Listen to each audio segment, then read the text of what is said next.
श्री सूर्यकवच स्तोत्रम्। याज्ञवल्क्य उवाच शृणुष्व मुनिशार्दूल। सूर्यस्य कवचं शुभं शरीरारोग्यदं दिव्यं सर्वसौभाग्यदायकं। देदीप्यमानमुकुटं स्फुरन्मकरकुण्डलं ध्यात्वा सहस्रकिरणं स्तोत्रमेतदुदीरयेत्। शिरो मे भास्करः पातु ललाटं मे मितद्युतिः। नेत्रे दिनमणिः पातु श्रवणे वासरेश्वरः। घ्राणं घर्मघृणिः पातु वदनं वेदवाहनः। जिह्वां मे मानदः पातु कण्ठं मे सुरवन्दितः। स्कन्धौ प्रभाकरः पातु वक्षः पातु जनप्रियः। पातु पादौ द्वादशात्मा सर्वाङ्गं सकलेश्वरः। सूर्यरक्षात्मकं स्तोत्रं लिखित्वा भूर्जपत्रके दधाति यः करे तस्य वसगाः सर्वसिद्धयः। सुस्नातो यो जपेत् सम्यग् योधीते स्वस्थमानसः। सरोगमुक्तो दीर्घायुः सुखं पुष्टिं च विन्दति। याज्ञवल्क्य उवाच शृणुष्व मुनिशार्दूल। सूर्यस्य कवचं शुभं शरीरारोग्यदं दिव्यं सर्वसौभाग्यदायकं। देदीप्यमानमुकुटं स्फुरन्मकरकुण्डलं ध्यात्वा सहस्रकिरणं स्तोत्रमेतदुदीरयेत्। शिरो मे भास्करः पातु ललाटं मे मितद्युतिः। नेत्रे दिनमणिः पातु श्रवणे वासरेश्वरः। घ्राणं घर्मघृणिः पातु वदनं वेदवाहनः। जिह्वां मे मानदः पातु कण्ठं मे सुरवन्दितः। स्कन्धौ प्रभाकरः पातु वक्षः पातु जनप्रियः। पातु पादौ द्वादशात्मा सर्वाङ्गं सकलेश्वरः। सूर्यरक्षात्मकं स्तोत्रं लिखित्वा भूर्जपत्रके दधाति यः करे तस्य वसगाः सर्वसिद्धयः। सुस्नातो यो जपेत् सम्यग् योधीते स्वस्थमानसः। सरोगमुक्तो दीर्घायुः सुखं पुष्टिं च विन्दति। याज्ञवल्क्य उवाच शृणुष्व मुनिशार्दूल। सूर्यस्य कवचं शुभं शरीरारोग्यदं दिव्यं सर्वसौभाग्यदायकं। देदीप्यमानमुकुटं स्फुरन्मकरकुण्डलं ध्यात्वा सहस्रकिरणं स्तोत्रमेतदुदीरयेत्। शिरो मे भास्करः पातु ललाटं मे मितद्युतिः। नेत्रे दिनमणिः पातु श्रवणे वासरेश्वरः।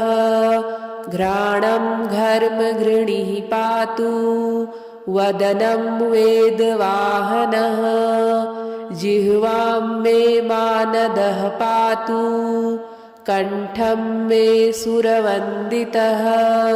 स्कन्धौ प्रभाकरः पातु वक्षः पातु जनप्रियः पातु पादौ द्वादशात्मा सर्वाङ्गं सकलेश्वरः सूर्यरक्षात्मकं स्तोत्रं लिखित्वा भूर्जपत्रके दधाति यः करे तस्य वसगाः सर्वसिद्धयः सुस्नातो यो जपेत् सम्यग् योधीते स्वस्थमानसः सरोगमुक्तो दीर्घायुः सुखं पुष्टिं च विन्दति याज्ञवल्क्य उवाच शृणुष्व मुनिशार्दूल सूर्यस्य कवचं शुभं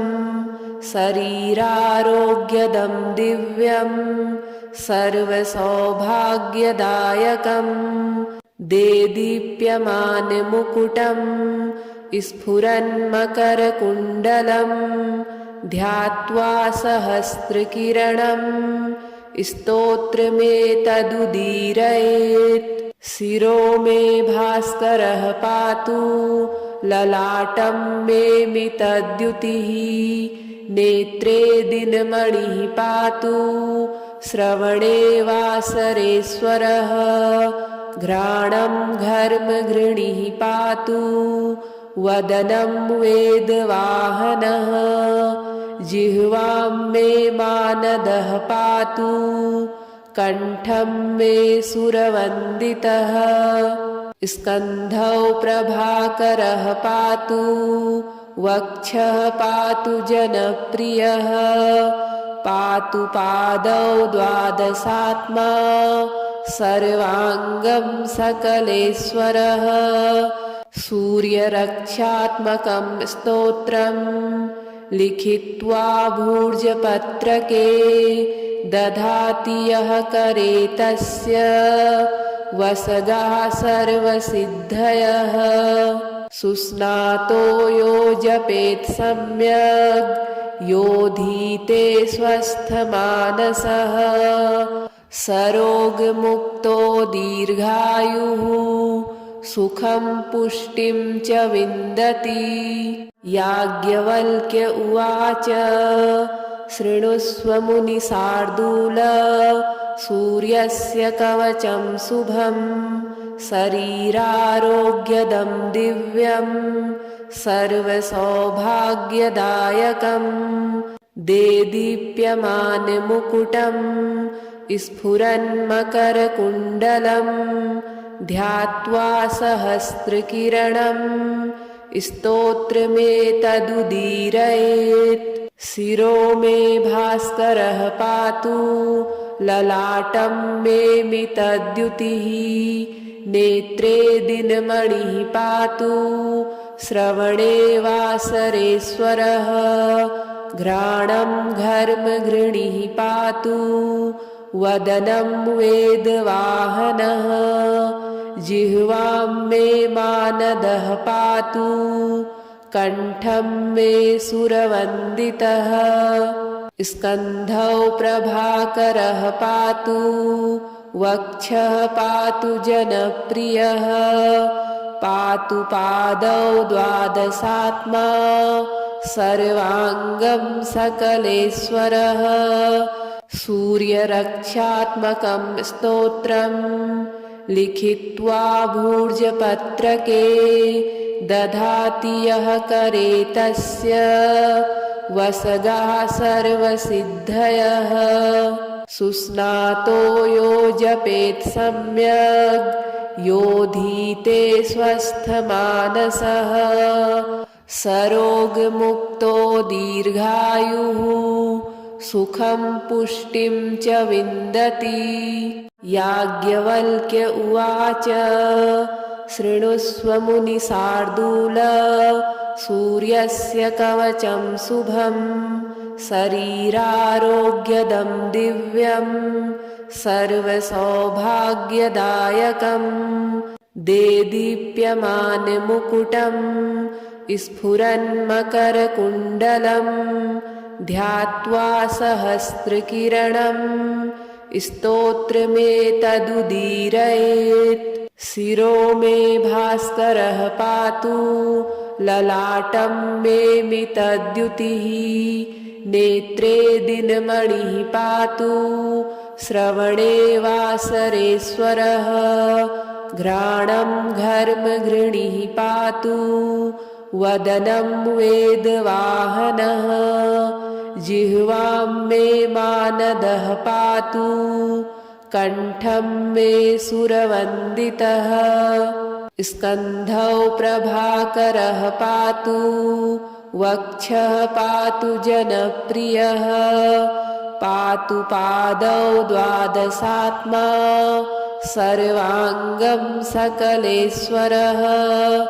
सूर्यरक्षात्मकं स्तोत्रं लिखित्वा भूर्जपत्रके दधाति यः करे तस्य वसगाः सर्वसिद्धयः सुस्नातो यो जपेत् सम्यग् योधीते स्वस्थमानसः सरोगमुक्तो दीर्घायुः सुखं पुष्टिं च विन्दति याज्ञवल्क्य उवाच शृणुष्व मुनिशार्दूल सूर्यस्य कवचं शुभं शरीरारोग्यदं दिव्यं सर्वसौभाग्यदायकं देदीप्यमानमुकुटं स्फुरन्मकरकुण्डलं ध्यात्वा सहस्रकिरणं स्तोत्रमेतदुदीरयेत् शिरो मे भास्करः पातु ललाटं मे मितद्युतिः नेत्रे दिनमणिः पातु श्रवणे वासरेश्वरः घ्राणं घर्मघृणिः पातु वदनं वेदवाहनः जिह्वां मे मानदः पातु कण्ठं मे सुरवन्दितः स्कन्धौ प्रभाकरः पातु वक्षः पातु जनप्रियः पातु पादौ द्वादशात्मा सर्वाङ्गं सकलेश्वरः सूर्यरक्षात्मकं स्तोत्रं लिखित्वा भूर्जपत्रके दधाति यः करे तस्य वसगाः सर्वसिद्धयः सुस्नातो यो जपेत् सम्यग् योधीते स्वस्थमानसः सरोगमुक्तो दीर्घायुः सुखं पुष्टिं च विन्दति याज्ञवल्क्य उवाच शृणुष्व मुनिशार्दूल सूर्यस्य कवचं शुभं शरीरारोग्यदं दिव्यं सर्वसौभाग्यदायकं देदीप्यमानमुकुटं स्फुरन्मकरकुण्डलं ध्यात्वा सहस्रकिरणं स्तोत्रमेतदुदीरयेत् शिरो मे भास्करः पातु ललाटं मे मितद्युतिः नेत्रे दिनमणिः पातु श्रवणे वासरेश्वरः घ्राणं घर्मघृणिः पातु वदनं वेदवाहनः जिह्वां मे मानदः पातु कण्ठं मे सुरवन्दितः स्कन्धौ प्रभाकरः पातु वक्षः पातु जनप्रियः पातु पादौ द्वादशात्मा सर्वाङ्गं सकलेश्वरः सूर्यरक्षात्मकं स्तोत्रं लिखित्वा भूर्जपत्रके दधाति यः करे तस्य वसगाः सर्वसिद्धयः सुस्नातो यो जपेत् सम्यग् योधीते स्वस्थमानसः सरोगमुक्तो दीर्घायुः सुखं पुष्टिं च विन्दति। याज्ञवल्क्य उवाच शृणुष्व मुनिशार्दूल सूर्यस्य कवचं शुभं शरीरारोग्यदं दिव्यं सर्वसौभाग्यदायकं देदीप्यमानमुकुटं स्फुरन्मकरकुण्डलं ध्यात्वा सहस्रकिरणं स्तोत्रमेतदुदीरयेत्। शिरो मे भास्करः पातु ललाटं मे मितद्युतिः नेत्रे दिनमणिः पातु श्रवणे वासरेश्वरः घ्राणं घर्मघृणिः पातु वदनं वेदवाहनः जिह्वां मे मानदः पातु कण्ठं मे सुरवन्दितः स्कन्धौ प्रभाकरः पातु वक्षः पातु जनप्रियः पातु पादौ द्वादशात्मा सर्वाङ्गं सकलेश्वरः सूर्यरक्षात्मकं स्तोत्रं लिखित्वा भूर्जपत्रके दधाति यः करे तस्य वसगः सर्वसिद्धयः सुस्नातो यो जपेत् सम्यग् योधीते स्वस्थमानसः सरोगमुक्तो दीर्घायुः सुखं पुष्टिं च विन्दति। याज्ञवल्क्य उवाच शृणुष्व मुनिशार्दूल सूर्यस्य कवचं शुभं शरीरारोग्यदं दिव्यं सर्वसौभाग्यदायकं देदीप्यमानमुकुटं स्फुरन्मकरकुण्डलं ध्यात्वा सहस्रकिरणं स्तोत्रमेतदुदीरयेत्। शिरो मे भास्करः पातु ललाटं मे मितद्युतिः नेत्रे दिनमणिः पातु श्रवणे वासरेश्वरः घ्राणं घर्मघृणिः पातु वदनं वेदवाहनः जिह्वां मे मानदः पातु कण्ठं मे सुरवन्दितः स्कन्धौ प्रभाकरः पातु वक्षः पातु जनप्रियः पातु पादौ द्वादशात्मा सर्वाङ्गं सकलेश्वरः सूर्यरक्षात्मकं स्तोत्रं लिखित्वा भूर्जपत्रके दधाति यः करे तस्य वसगः सर्वसिद्धयः सुस्नातो यो जपेत् सम्यग् योधीते स्वस्थमानसः सरोगमुक्तो दीर्घायुः सुखं पुष्टिं च विन्दति। याज्ञवल्क्य उवाच शृणुष्व मुनिशार्दूल सूर्यस्य कवचं शुभं शरीरारोग्यदं दिव्यं सर्वसौभाग्यदायकं देदीप्यमानमुकुटं